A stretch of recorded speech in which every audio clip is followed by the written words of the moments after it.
Students, today we will learn the new topic refraction through a glass slab.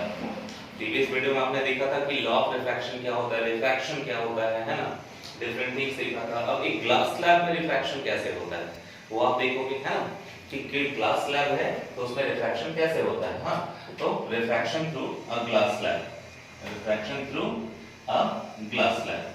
चलो एक मान लेते हैं ग्लास स्लैब है। ग्लास स्लैब होता कैसा है, ऐसे बोल सकते हैं कि ग्लास स्लैब क्या है, इस तरह का ग्लास हो सकता है। हाँ, इस तरह का ग्लास जिसमें कुछ थिकनेस होगा, हाँ इसमें कुछ थिकनेस होगा, इस तरह का कुछ ग्लास है तो उस तरह का ग्लास प्लेट ले लीजिए, है ना। उसमें से क्या किया मैंने कि एक नॉर्मल ले लिया, ये मान लेते हैं नॉर्मल जहां से लाइट इंसिडेंट होगा, तो मान लेते हैं कि लाइट इंसिडेंट हो रहा है, ठीक है, मान लेते हैं कि यहां से लाइट इंसिडेंट हो रहा है और लाइट इंसिडेंट हुआ तो ये तो लाइट इंसिडेंट हुआ, लेकिन आप देख रहे हो कि एयर टू ग्लास जा रहा है। हाँ, ये एयर है रेयर मीडियम और ग्लास है डेंसर मीडियम, तो यहां से जब मीडियम चेंज कर रहा है तो रिफ्रैक्शन हो गया, और रिफ्रैक्शन का मीनिंग होता है कभी भी सेम पाथ पे लाइट रे नहीं जाएगा, है ना। तो सेम पाथ पे नहीं जाने का मतलब कुछ पाथ चेंज कर लेगा, तो यही है इसका पाथ चेंज कैसे दिखाएंगे, है ना। ये तो हुआ रिफ्रैक्शन का, ये तो ओरिजिनल पाथ हुआ, इसको हम कहते हैं इंसिडेंट रे। हाँ, अब जब यहाँ रिफ्रैक्शन हुआ तो रेयर से जब डेंसर मीडियम में आता है तो टुवर्ड्स द नॉर्मल जाता है, तो ये क्या हो गया, टुवर्ड्स द नॉर्मल चला गया, है ना, ये टुवर्ड्स द नॉर्मल चला गया, दिस इज रिफ्रैक्टेड रे, है ना। और अब यहाँ भी एक नॉर्मल आ जाएगा, यहाँ भी एक नॉर्मल आ जाएगा, तो जिस नॉर्मल पे ये इंसिडेंट होगा अब क्या होगा लाइट रे, है ना।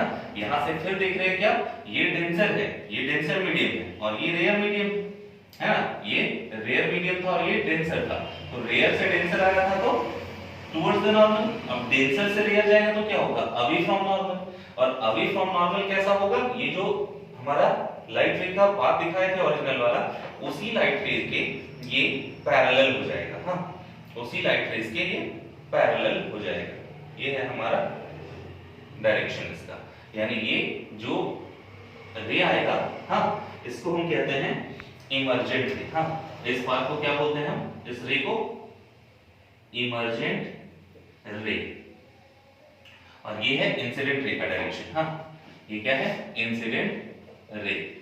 तो ये इंसिडेंट रे जो नॉर्मल के साथ एंगल फॉर्म करता है वो क्या होता है, एंगल ऑफ इंसिडेंस।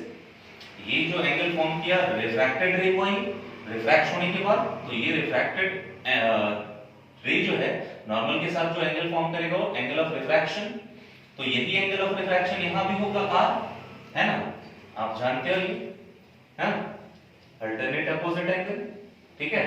अगर ये z है तो ये भी z होगा, ये r है तो ये भी r होगा, है ना, ये आप जानते हो, तो ये r तो ये भी r। अब जो यहां एंगल फॉर्म हुआ है इस एंगल का नाम कुछ डिफरेंट है। हाँ, जिस तरह से ये इमर्जेंट रे हुआ उसी तरह से इसको कहते हैं एंगल ऑफ इमर्जेंस। हाँ, और डिनोट करते हैं E से, ठीक है, डिनोट करते हैं E से। अगर नाम दे देते हैं तो अगर A, इस पॉइंट का नाम B दे देते हैं, इस पॉइंट का नाम C दे देते हैं, है ना।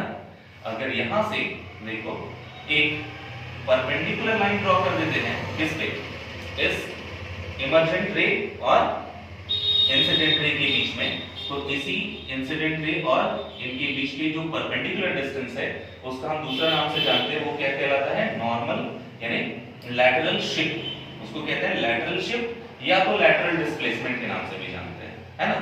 तो बहुत सारे नाम हो गए यहाँ पर, है ना। अगर यहाँ पर इसको मैं D दे दूं, इस पॉइंट का नाम, इस पॉइंट का नाम मान लेते हैं E दे दूं, इस पॉइंट का नाम मान लेते हैं F दे दूं, है ना, ठीक है, ये वाला F दे दूं, है ना, तो क्या क्या होगा देखिए, एंगल I, इसको क्या बोले, एंगल ऑफ इंसिडेंट, या तो ऐसे बोल सकते हो इंसिडेंट एंगल शॉर्ट में, है ना, इंसिडेंट एंगल। एंगल R क्या है, रिफ्रैक्टेड एंगल या तो एंगल ऑफ रिफ्रैक्शन। हाँ, ये क्या कहलाता है, रिफ्रैक्टेड एंगल। और ये क्या है देखिएगा, AB को क्या बोलते हैं, इंसिडेंट रे, इसको बोलते हैं इंसिडेंट रे। BC को क्या बोलेंगे, रिफ्रैक्टेड रे। हाँ, BC को क्या बोलेंगे, रिफ्रैक्टेड रे। एंगल ई को क्या बोलेंगे? एंगल ऑफ इमर्जेंस या तो इमर्जेंट एंगल, हाँ इमर्जेंट एंगल, ठीक है। इस डी को क्या बोलेंगे, है ना, डी को क्या बोलेंगे? Lateral shift. इसका नाम क्या है? लैटरल शिफ्ट या तो लैटरल डिस्प्लेसमेंट, लैटरल शिफ्ट या तो लैटरल डिस्प्लेसमेंट, है ना। तो ये समझ गए। और एन क्या है? नॉर्मल है, वो तो जान रहे हो, ठीक है। तो लैटरल शिफ्ट एक्चुअली है क्या? The perpendicular distance between the direction of incident ray and the emergent रे, उसको हम लैटरल शिफ्ट बोलेंगे, ठीक है। तो ये नेम हो गया।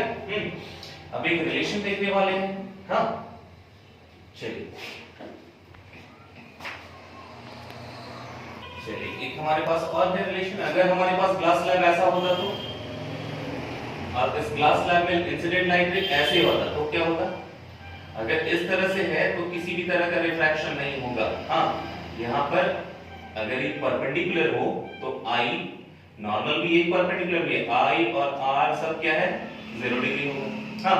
यानी यहाँ पर कोई भी रिफ्रैक्शन शो नहीं होगा, हाँ। क्या बोलेंगे? No refraction takes place, no refraction takes place, ठीक है। अब एक बात जान लीजिए कि यहाँ जो एंगल ऑफ इंसिडेंस है और ये एंगल ऑफ इमर्जेंस है, यहाँ पर दोनों बराबर है, हाँ। Angle I equal to angle E, ये दोनों हमारे पास बराबर है, ठीक है। अब ये बराबर कैसे हैं उसको हम प्रूव कर लेते हैं। तो चलिए हम क्या देखने वाले हैं यहाँ से? प्रूफ, ठीक है। क्या देखने वाले हैं? प्रूफ। तो proof of angle I equal to angle E, यानी एंगल ऑफ इंसिडेंस और एंगल ऑफ इमर्जेंस दोनों इक्वल होते हैं, हाँ। तो क्या देख रहे हैं? जब लाइट रे, व्हेन लाइट रे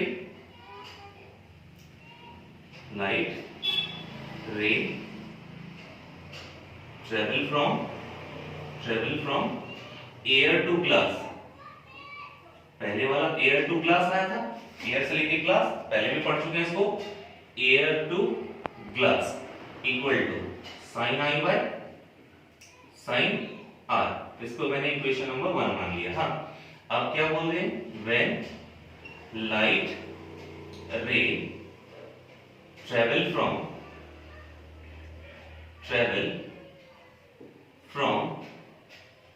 कहां से कहां? अब ग्लास से एयर में आया, फ्रॉम ग्लास टू एयर, तो क्या होगा? Refractive index glass to air equal to क्या होगा? ग्लास का R और यहाँ पर E है ना, R और यहाँ E है, तो क्या हो जाएगा? Sine R by sine E है, ठीक है। अब इसको चेंज कर रहे हैं रिलेशन में, हाँ। देखिए हम पहले से जानते हैं कि since mu GA equal to, ऐसा लिख सकते हैं, म्यू AG, इनवर्स रिलेशन हमने पहले से पढ़ा था, तो इसको मैं चेंज कर रहा हूं, हाँ। तो क्या हो जाएगा? 1 by A mu G equal to क्या हो जाएगा? Sine R by sine E। अब देखिए इसको ऊपर कर रहा हूं, इसको ये दोनों रिवर्स हो जाएगा, तो क्या हो जाएगा? Mu GA equal to sine E by sine R। इसको मैं इक्वेशन नंबर 2 ले रहा हूं, ठीक है। अब देखो from equation 1 and 2 we get, equation 1 और 2 से क्या मिल रहा है? देखो इक्वेशन 1 में भी A म्यू G है, वहां भी A म्यू G है, मतलब LHS दोनों का इक्वल, तो RHS इक्वल होगा। तो RHS इक्वल क्या होगा? Sine I by sine R, sine I by sine R, और इक्वल टू यहां पर क्या है? Sine E by sine R। देख रहे हो साइन R से साइन R बन गया, बचा क्या? भाई sine I equal to sine E, ये बचा। ध्यान दीजिएगा, जब दो ट्रिगोनोमेट्री रेशियो अगर किसी एंगल के साथ इक्वेट हो रहे हो तो ट्रिगोनोमेट्री रेशियोज को हम इग्नोर करते हैं, हाँ। यानी यहाँ पर angle I equal to angle E हुआ।